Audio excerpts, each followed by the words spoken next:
Anything is possible. Jamais le slogan du circuit Ironman n'a résonné aussi juste.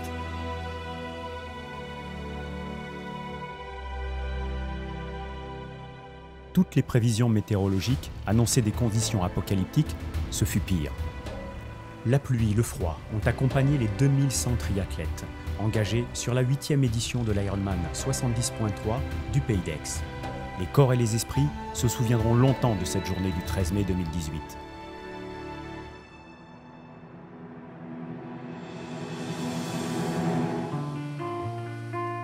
Samedi 12 mai, la veille du grand jour, le soleil brille à Aix-en-Provence. L'ambiance est estivale, détendue, et nous sommes loin d'imaginer que dans quelques heures, l'hiver fera son retour. Nos deux champions français, Bertrand Billard et Denis Chevreau, premier et deuxième en 2017, seront à nouveau adversaires, mais cette fois-ci sous les mêmes couleurs du club local, le Triathlex. Ouais, non, le fait que nous soyons sous les mêmes couleurs maintenant, en ce qui me concerne, ne change rien. Le triathlon, et encore plus en longue distance, c'est un sport individuel. Donc non, demain je ferai ma course, pas en fonction de celle de Bertrand.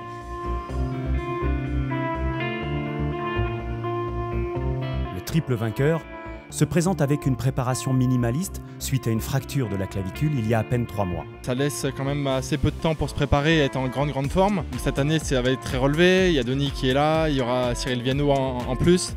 Il va y avoir du beau monde avec le champion de France aussi, Valentin Rouvier et surtout Andy Bocherer que tout le monde attend. L'Allemand Andy Bocherer sera bien présent après sa 4e place en 2017 à Hawaï. J'ai étudié le parcours encore hier. Il est vraiment intéressant et je suis là pour gagner demain. Nouvellement licenciée au Triathlex, Manon Genet est aujourd'hui la valeur montante de la longue distance. J'aurai un public tout feu tout flamme demain et rien que pour ça, j'ai vraiment hâte d'y être. Le but, c'est évidemment un podium, la première marche, mais je sais que le plateau est dense et il faudra sortir les bonnes armes demain pour être compétitive. Les professionnels ont fait le déplacement en nombre sur cette épreuve qui offre dans les 3 disciplines des caractéristiques atypiques. C'est un plan d'eau qui est magnifique et idéal pour les triathlètes. C'est une grande piscine. Ensuite, c'est de partir en vélo et de contourner la Sainte-Victoire avec le col de Sangle qui est vraiment le point culminant et l'attrait du circuit. Et ensuite, on verra un parcours en 3 boucles dans le cœur de Aix et le parc de Lactorce. Un parcours qui est assez exigeant, mais en tous les cas entouré d'un public très chaleureux qui fait que voilà, on est dans un grand stade et les athlètes adorent.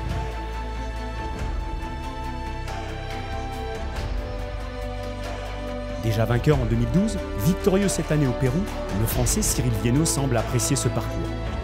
C'est une course très atypique sur le circuit qui n'est pas, pas aussi aseptisée que certaines courses où c'est de l'autoroute fermée, quoi. Ça a un côté assez charmant. Les amateurs ne seront pas en reste, sachant que pour eux, les objectifs seront d'être finishers ou bien d'améliorer leur chrono ou pourquoi pas se qualifier pour les championnats du monde 70.3.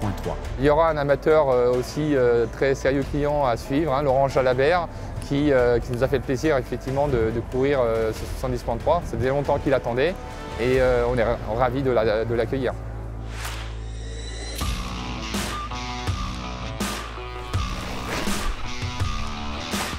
Mon objectif sur cette épreuve, c'est de donner le meilleur de moi-même. J'ai une préparation qui était correcte, je dirais pas optimale parce que j'aurais aimé faire mieux. Mais je me sens capable de faire une belle course. Alors est-ce qu'elle sera suffisamment bonne pour être parmi les meilleurs de mon groupe d'âge? J'espère. Je sais à peu près à quel niveau il faut évoluer pour être parmi les tout premiers. Dimanche 13 mai, à 30 minutes du grand départ, les concurrents se préparent à vivre une journée qui s'annonce longue et difficile. Chaque athlète arrive ici avec des objectifs et des motivations différentes, mais tous sont animés par la même passion. C'est le cas de ce couple du Triathlex qui partage le même sport. C'est toujours un plaisir de partager les passions, donc c'est cool. Malheureusement, la pluie apparemment va être au rendez-vous, mais ça ne devrait pas gâcher le plaisir.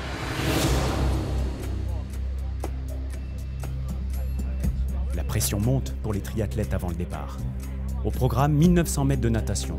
Les approches et les méthodes de concentration sont diverses, en sachant qu'à ce moment précis, une seule chose est importante, faire le vide et ne pas se laisser envahir par le stress. Les professionnels maîtrisent parfaitement cette gestion du stress et n'attendent plus qu'une seule chose, se lancer dans la bagarre. J'ai hâte d'être dans la bataille et que le meilleur gagne. Je vais tout donner, ça va être une journée intéressante.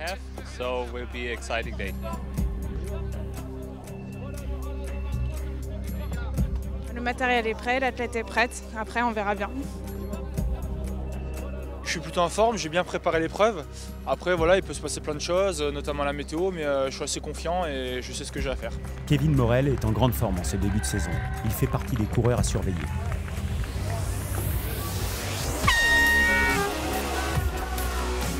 Le départ est donné des 30 élites hommes, dans une eau turquoise, mais sous un ciel menaçant. L'explication va pouvoir commencer. Le rythme cardiaque est à son maximum. Chacun se bagarre pour prendre la meilleure place. Et comme à son habitude, Robin Pasteur excelle dans cette discipline. Il ne faudra pas attendre très longtemps pour voir le coureur de Montreuil Triathlon prendre la pole position. Ma stratégie d'habitude, donc c'est nager fort, rouler le plus fort possible et puis après voilà, tenir à pied avec les progrès que j'ai fait cet hiver. Robin nous prouve encore qu'il est l'un des plus fins nageurs du plateau Élite France. Derrière, la chasse va s'organiser, bien emmenée par le sociétaire de l'AS Monaco, Kevin Morel. L'effort est violent, chacun essaie de rester au contact pour ne concéder aucune seconde à ses concurrents. Voilà, c'est parti pour ce peloton Élite. 2 minutes plus tard, c'est au tour des 13 élites féminines de s'élancer dans cette magnifique et gigantesque piscine naturelle. Celle qui semble faire figure de favorite dans ce premier tir d'épreuve, Camille Donat, aux couleurs des Sardines Triathlon Marseille. C'est sûr, j'ai à cœur de montrer les couleurs des Sardines. Après, j'espère que je vais faire quelque chose de bien et en tout cas, je vais tout faire pour.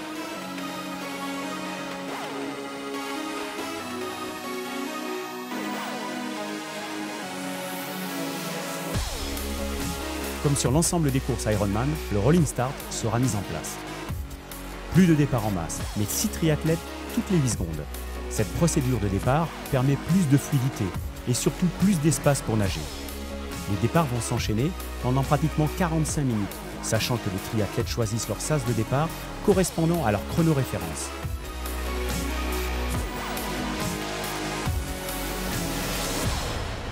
De retour avec les pros. Nous avons toujours Kevin Morel qui mène le groupe de chasse. Les autres essaient de rester au contact et comme l'on dit dans notre jargon, nager dans les pieds. On retrouve tous les favoris dans ce groupe. Finalement, la natation n'aura pas permis de creuser de gros écarts entre les leaders. Devant, Robin Pasteur ne nous a pas fait mentir. Il n'a rien lâché et comme à son habitude, sortira en tête. Il se lance dans une longue transition pour rejoindre le parc vélo. De la position allongée et portée pendant la natation, d'un coup d'un seul, le corps se retrouve à la verticale. C'est à ce moment-là que le rythme cardiaque s'accélère et que la transition prend tout son sens. C'est au tour du groupe des favoris de retrouver la terre ferme. Denis Chevreau sera le plus rapide à sortir de l'eau. On va vivre une belle bagarre sur le parcours vélo. Place au classement avec les écarts après les 1900 mètres de natation. Robin Pasteur est de retour dans l'aire de transition. Chaque seconde compte, derrière ça va aller très vite sur les 400 mètres qui séparent le plan d'eau du parc vélo. Récupération du vélo et c'est parti pour 90 km en une seule boucle autour de la Sainte-Victoire. Alors que le groupe de chasse entre dans l'aire de transition, c'est au tour de Bertrand Billard, combinaison néoprène à la main, de récupérer sa poche bike et de retrouver son vélo. Les sorties du parc s'enchaînent avec Denis Chevreau, Andy Boscherer, Valentin Rouvier, Cyril Viennot, Adrien Haller. Avec quelques secondes de retard sur les favoris, Bertrand Billard attaque à son tour le parcours vélo. Chez les féminines, Camille Donat, actuellement en préparation de l'Ironman de Lanzarote, et la Britannique Fenella Langridge se livreront une belle bagarre sur la totalité du parcours et réussiront à repousser à 1 minute 30 la Polonaise Maria Sesnik, deuxième du classement général en 2017.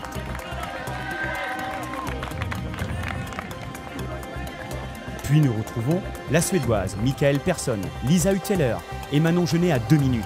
Et beaucoup plus loin, la Britannique Lucy Gossage. En détail, le classement féminin à l'issue de la natation, avec quelques écarts entre les triathlètes. Information importante, Lucy Gossage sortira avec 4 minutes de retard sur la tête de course.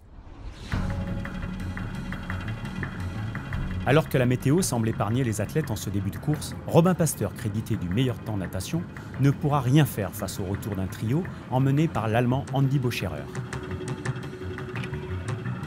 Spécialiste de la discipline et ultra déterminé, Andy Boscherer mène maintenant devant Morel, Jarige et Pasteur. J'aime être devant et je pense que j'ai de bonnes qualités en vélo et que je suis en bonne forme. Je vais bien sûr attaquer en vélo, mais je n'ai pas de problème pour commencer la course avec d'autres concurrents. L'Allemand est un athlète complet, qui a déjà inscrit cette course dans son palmarès en 2015. Alors ici, on a donc trois vainqueurs. Bertrand Bliard qui a dû gagner 2 fois et Cyril Viennot qui avait gagné ici, je pense, en 2012 ou 2013. Et donc Andy Boscherer qui est un grand champion, donc il va falloir faire attention à lui. Yves Cordier, l'un des plus beaux palmarès français longue distance, ne se trompe pas. Il faudra faire attention à l'Allemand Andy Boscherer, qui dans une position aérodynamique a bel et bien décidé de fausser compagnie à ses camarades de jeu.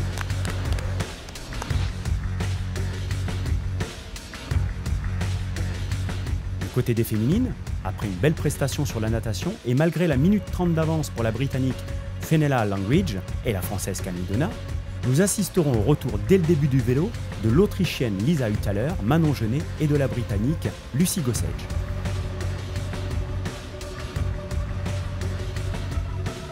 Manon Genet semble être en pleine possession de ses moyens sur un parcours qui lui convient parfaitement. Le parcours d'Aix, c'est un profil qui me convient. J'aime beaucoup les parcours accidentés. C'est là que j'arrive à faire des écarts. Je le connais aussi et ça, c'est important de connaître son parcours et je crois que c'est ce qui m'aide sur toutes les courses que j'arrive à refaire 2-3 fois. Quant à Lucy Gossage, la Britannique, 3 victoires en 2017 sur la distance Ironman. Dans un style tout en puissance, elle démontre une nouvelle fois sa détermination. Je fais toujours mon possible pour essayer de gagner. Je suis toujours derrière en natation et le vélo pourrait me sauver. C'est vallonné. Ça va être pas mal. Le parcours est vallonné et surtout il va pleuvoir, juste comme j'aime. Je suis très excitée pour demain.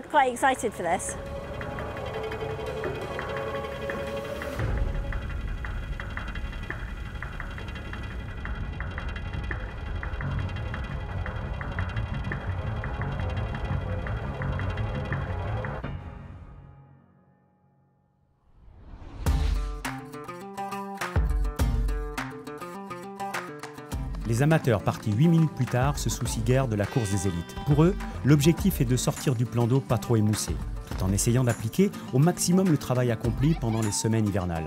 Pour d'autres, les plus expérimentés, ce sera d'être dans les chronos que l'on s'est fixés. Et pourquoi pas glaner ici et là quelques secondes, même pendant cette longue transition.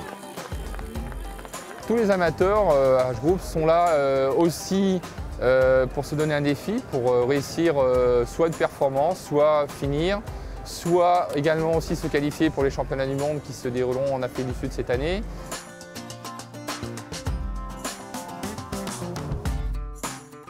Les championnats du monde 70.3, voilà un bel objectif, accessible seulement pour une minorité. Il faudra se surpasser et se classer parmi les tout premiers de son groupe d'âge et ainsi pouvoir s'envoler début septembre vers l'Afrique du Sud. Le parcours vélo de cette épreuve offre un vaste programme extrêmement varié, alternant des ascensions, des descentes et des passages en plaine, ce qui permettra à chacun de trouver son terrain. Une épreuve regroupant 50 nationalités, en quête d'aventure, de challenge et de défis. Allez, on arrive en haut de la côte.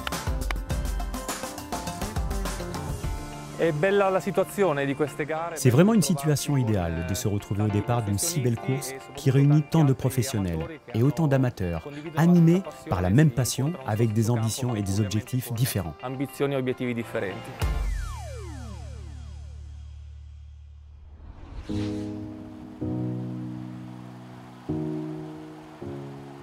Dossard numéro 1 bien fixé sur le dos, une attitude caractéristique du gros rouleur parfaitement positionné sur sa machine. Nous retrouvons en tête du groupe des poursuivants le triple vainqueur de l'épreuve, Bertrand Bliard. Le parcours, il est vrai que je le connais vraiment bien. Ça fait maintenant la 5e fois que je participe à ce triathlon. C'est forcément un avantage avec des descentes, un parcours technique, un terrain qui est, c'est vrai, est parfois venteux. Donc il y a beaucoup de choses à connaître sur ce parcours. Ouais, donc il est sûr que c'est un avantage à chaque fois. À mi-parcours, Denis Chevreau se trouve positionné dans le 3e groupe. Et déjà, les écarts grandissent avec la tête de course. La situation chez les féminines a bougé, puisque nous retrouvons aux avant-postes Manon Genet et Lisa Hüthaler. Une sérieuse cliente, au palmarès impressionnant, avec 10 victoires sur la distance en 4 ans. Les deux adversaires vont se mener pendant de nombreux kilomètres une lutte acharnée, dans laquelle aucune des deux ne voudra abdiquer.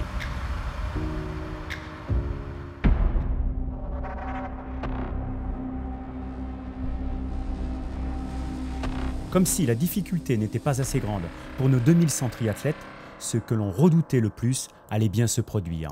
La course allait changer du tout au tout. Chute des températures, pluie glaciale, voilà le nouvel environnement qui accompagnera l'ensemble des compétiteurs.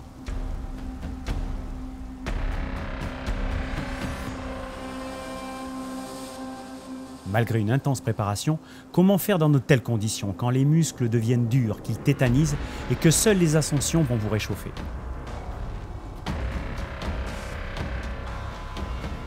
Ceux et celles qui n'auront pas pris le temps de se protéger au départ du vélo le paieront cash.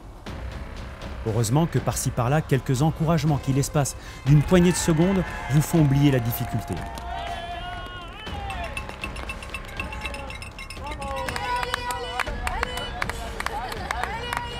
Pourtant, tous les participants étaient au courant des annonces faites par les prévisions météo. Ces derniers temps, on a une météo qui est un petit peu capricieuse, donc oui, ils annoncent pas forcément des conditions idéales, mais les triathlètes sont entraînés. Hein, voilà, c'est des aléas qu'on ne peut pas maîtriser. Cette maudite météo n'a pas l'air de gêner outre mesure nos élites à l'avant de la course. Le groupe de chasse avec Bertrand Bliard, Morel, Herbst, Jarige, Haller ne relâchent pas leur effort. Devant Andy Boscherer, lui ne se pose aucune question. Le champion allemand continue d'écraser les pédales avec force et puissance, ne laissant apparaître aucune baisse de régime. Les difficultés sont avalées sans hésitation, en relançant debout sur les pédales avec parfois des développements impressionnants. Dans la dernière ascension, les triathlètes s'emploient avec vigueur pour tenter de combler l'écart sur Boscherer. Malheureusement, Bertrand Bliard semble avoir quelque peu décroché dans les derniers kilomètres. Victime d'une hypothermie, il abandonnera à la fin du vélo. A noter le gros travail du Suisse Adrian Haller, 5e il y a 2 semaines du 70.3 de Marbella. Kevin Morel aura de toute évidence fait un beau parcours vélo, confirmant sa montée en puissance sur la distance. À la T2, c'est-à-dire transition vélo-course à pied, Andy Boscherer va poser son vélo avec plus de 6 minutes d'avance sur ses adversaires et s'octroyer le meilleur temps vélo jamais réalisé en 2h09. C'est au tour de Kevin Morel, Adrian Haller, Marcus Herbst de poser, suivi d'assez près par le Britannique Buckingham qui aura donc repris Bertrand Bliard. Le classement des 5 premiers hommes et la poignée de secondes entre le 2e et le 5e nous laissent supposer une belle bagarre sur la course à pied. 2 minutes plus tard, Denis Chevreau et Robin Pasteur, qui aura parfaitement résisté, partiront sur le semi-marathon.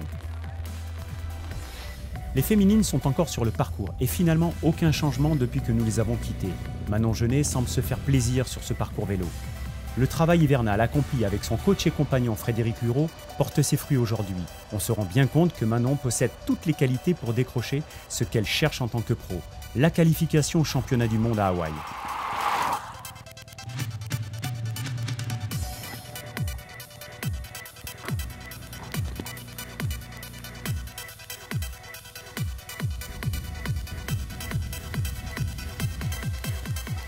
Tout naturellement, les deux actrices du spectacle proposé aujourd'hui dans des conditions extrêmes poseront ensemble leur vélo et ainsi devront se livrer la dernière bataille sur la course à pied.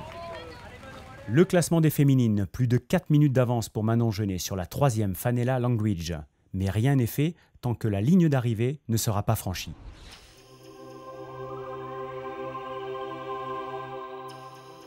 Retour chez les amateurs, au milieu de ces paysages à vous couper le souffle. 90 km au cœur de la Sainte-Victoire et qui se terminera dans la ville d'Aix-en-Provence. Mais avant, il faudra franchir 3 difficultés, dont le col de Sangle. Au total, 1300 mètres de dénivelé positif. Gérer les ascensions, récupérer pendant les descentes et surtout ne pas se surestimer. Malgré la température fraîche, s'alimenter très régulièrement et rester concentré. Ouais, c'était de passer sous les 5 heures, mais là c'est grillé. Allez, bonne course! Avec cette météo capricieuse, il faudra aussi savoir accepter de revoir ses objectifs à la baisse. C'est justement dans ces moments-là que l'entraînement, la détermination et le dépassement de soi prennent tout leur sens. Chacun ira puiser au plus profond de lui la force nécessaire pour terminer le vélo. Il y aura malheureusement de nombreux abandons sur cette édition 2018. Ils, elles, reviendront encore plus fort en 2019. L'arrivée au parc vélo sonne pour certains la fin d'un calvaire, mais il va falloir très vite oublier et s'élancer sur les 21 km de course à pied. Dernière épreuve pour conclure ce triathlon d'Aix-en-Provence, la course à pied, avec 21 km au programme au cœur du centre-ville. Avec plus de 6 minutes d'avance sur ses adversaires, Andy Boscherer va pouvoir gérer sa course sans prendre de risques pour essayer de s'imposer sur cette Ironman 70.3. Alors que Denis Chevreau, parti 9 minutes derrière, semble tout mettre en œuvre pour recoller le plus vite possible. Kevin Morel aura fait le meilleur départ en course à pied dans le groupe des poursuivants, puisqu'il pointe en deuxième position. Le danger pour le podium viendra très certainement de Denis Chevreau, qui après sa deuxième place en 2017 pour une petite seconde face à Bertrand Bliard, est bien déterminé à monter une nouvelle fois sur la boîte.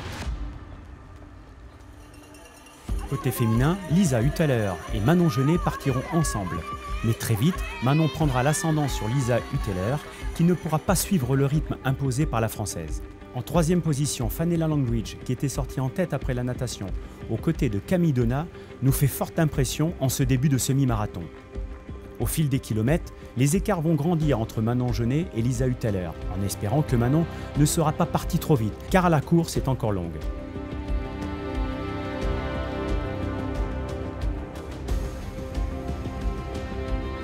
Il est vrai que Lisa Hutthaler semble moins aérienne que Manon Genet, mais que dire de Fanela Langridge dont l'allure reste impressionnante.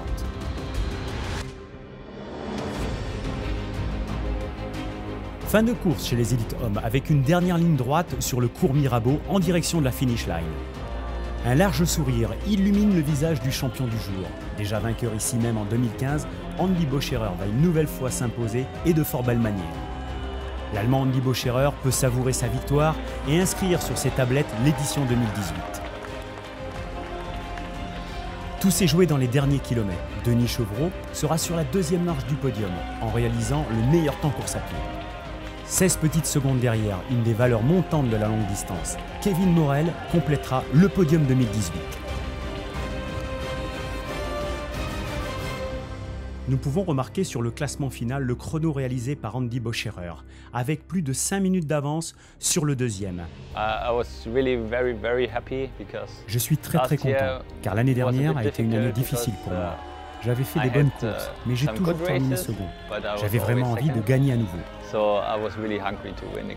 Pour la deuxième année consécutive, Denis Chevreau obtient la deuxième place sur ce triathlon. Oui, c'est un beau podium. Bon, le premier était intouchable, mais Kevin qui fait 3 a fait une très belle course et je l'ai récupéré pas loin de l'arrivée. Je crois qu'il finit que quelques secondes derrière.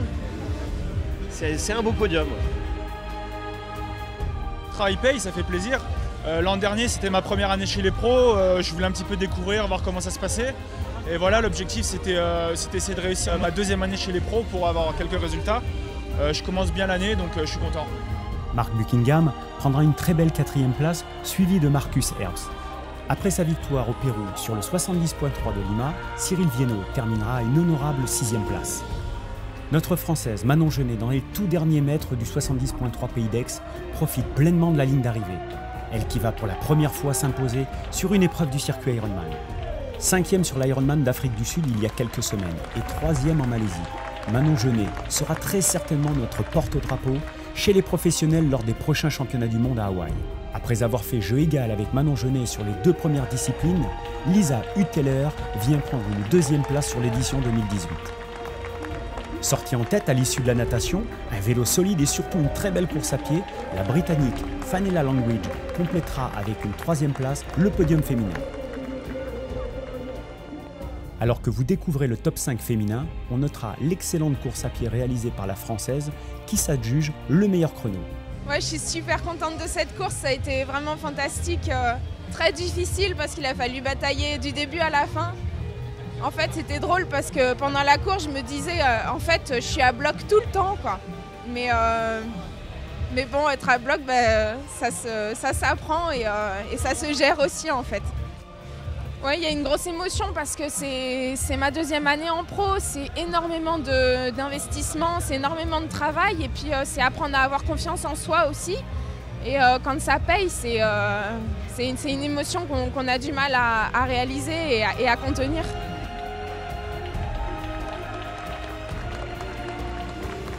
Jackpot pour Laurent Jalabert. En plus de sa première place dans sa catégorie d'âge, il obtient sa qualification pour les championnats du monde en Afrique du Sud.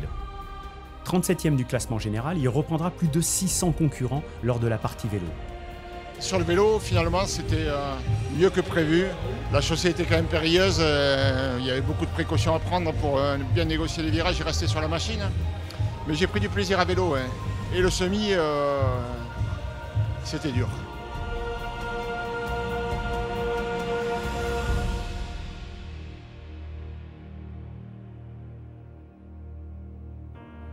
Programme identique pour les amateurs et ses 3 boucles en centre-ville d'Aix. Image rare sur un triathlon, des concurrents n'ont pas hésité à courir avec des couvertures de survie. La pluie et le froid auront fait énormément de dégâts, provoquant de nombreux abandons. Certains seront restés de longues minutes à la transition avant de prendre la décision de continuer. Et puis, kilomètre après kilomètre, l'envie et le dépassement de soi reprennent le dessus. On va dire que les éditions pluvieuses sont toujours difficiles à vivre sur le moment, mais bon, c'est vrai que les athlètes nous ont rendu vraiment un très beau spectacle et j'ai envie de dire que cette édition 2018, on s'en souviendra. L'enthousiasme des bénévoles, les applaudissements du public vous transcendent dans cette dernière partie d'épreuve. Et enfin, foulez la moquette rouge et noire de cette finish line, entendre le speaker hurler votre nom, lever les bras au ciel, sourire, crier. Peu importe la manière d'exprimer sa joie, mais surtout pouvoir dire « je l'ai fait ». Cette édition 2018 aura forcément marqué les esprits et les corps aussi.